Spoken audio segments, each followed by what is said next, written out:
Luto na naman tayo guys ng ating umagahan. Ito ang aking lulutuin yan guys.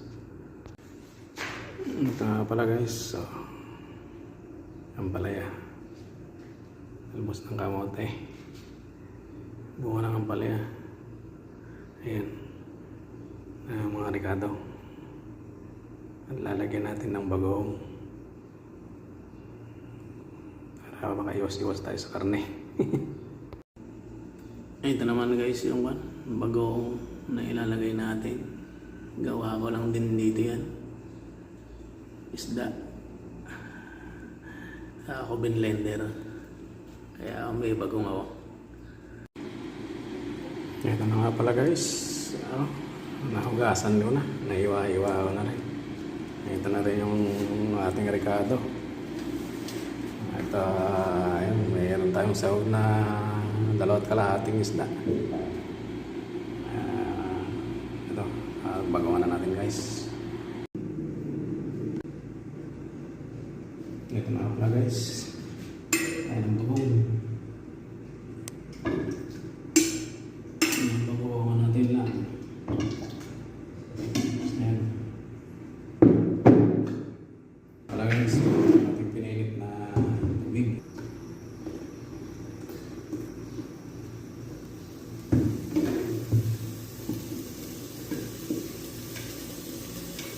Guys, bagong.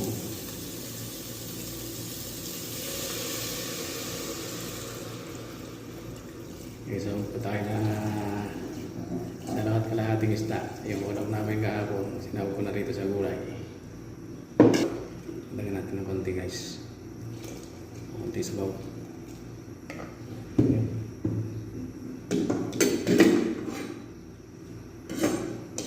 Natin munang takpan.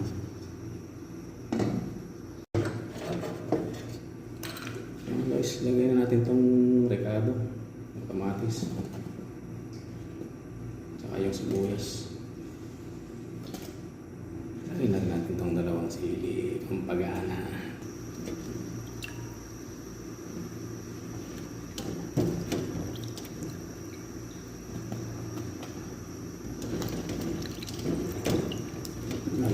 Sabawan na rin natin itong ampalaya. Yun lang eh.